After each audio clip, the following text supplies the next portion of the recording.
I was 6 years old when I moved to this house, which would be my home till my adulthood. The image of the house is still well carved upon my memory. It has not yet become a phantom in the fog, hidden within the depths of my brain. It is as clear as the very room where I am now, telling you this as fast as I can, before this account disappears with me. The floor was crooked and broken, filled with dust and sand, the cracked walls rotting away with moisture, and in every corner of the living room piles of trash, pyramids of old dusty objects, garbage and dead animals. Creeping beneath our feet in the still intact floorboards, strange insects new to my eyes at that time. Some were long and black with many legs, others less long but large with wings and antennae. Most of the furniture didn't exist, or it was scattered in pieces all over the house. I remember that it was very bright inside the house because there were no windows. The natural light filled the gloom, but the heavy atmosphere that fell on that house was permanent. The wind from the outside wasn't able to wash it away. My parents put a lot of effort on that house to be suitable to live in it.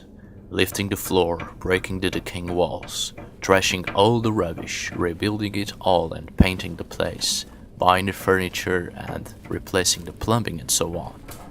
The house turned out to be completely different, and till this day it is the coziest and most homely house I have ever been at. But I remember a little detail that it had when we first opened the door that had been closed for years. In fact, that little detail was behind of every door of the house. Bags of sand. Behind each door there were bags of sand, either hanging against the door or placed on the floor. These were the last things my parents took away from the house, and we finally began our lives in this new place that we could call our home.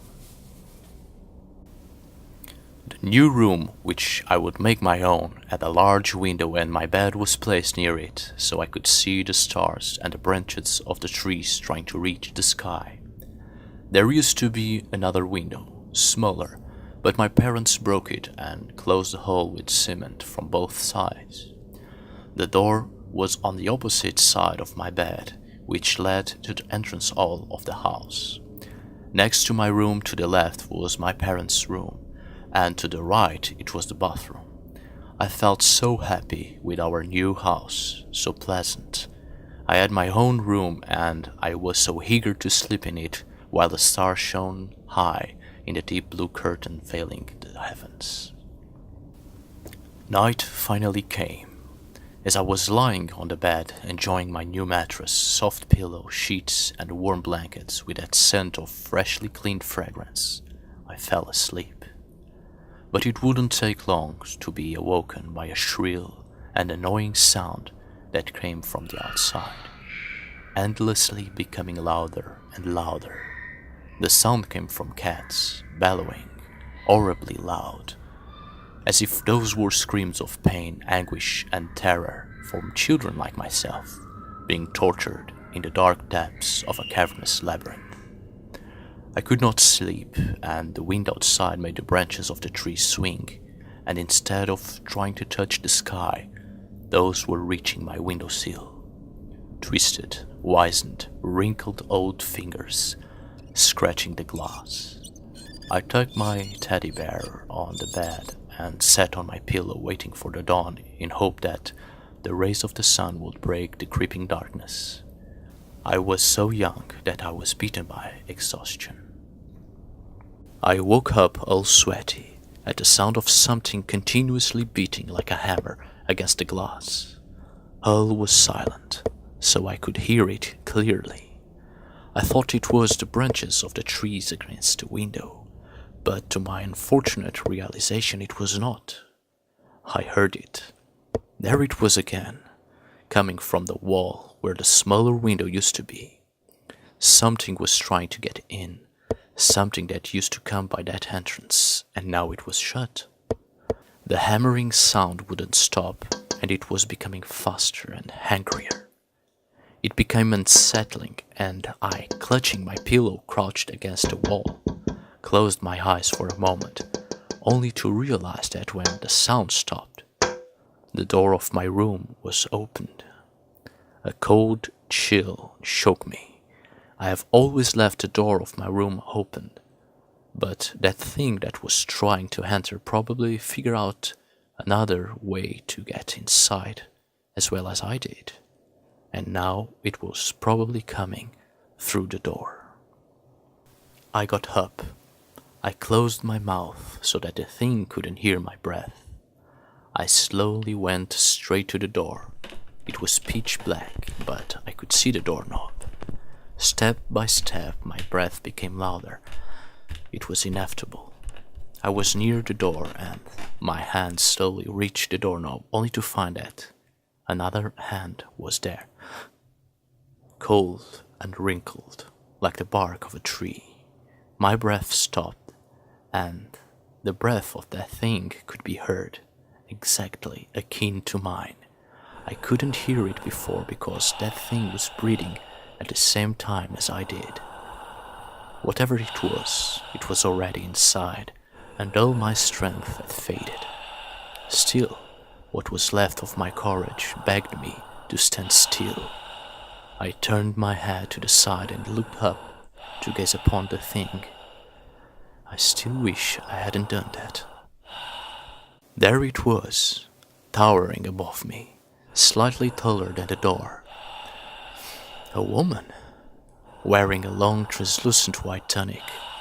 I could see her skin of a bluish pale color, and as my eyes followed her body up till the head, my heart told me, please stop. But I paid no heed, and she was already looking towards me. A rotting face behind long snow-white hair had no eyes, two black sockets gazing upon me and pulling me in.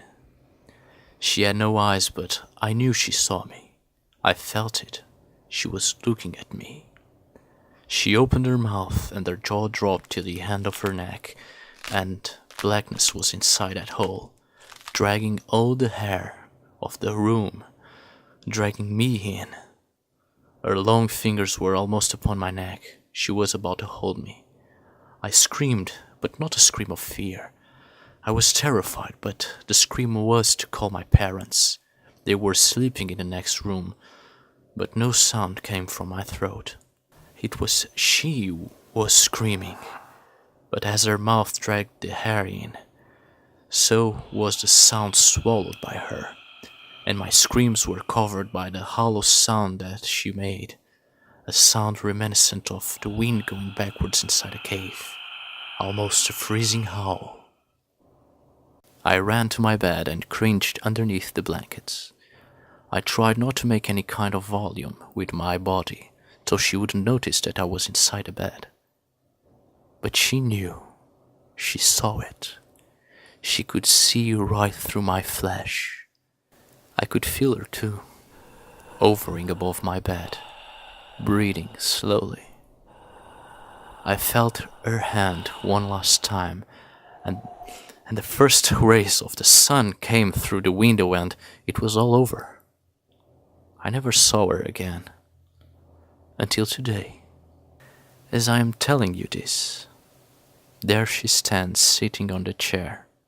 Her head is slowly turning to me, and I can hear her neck bones cracking. My story comes to an end. I already feel her standing behind me. Her breath becomes faster and louder, her hand almost upon me, and you that hear this, to you too she will hunt. Look behind.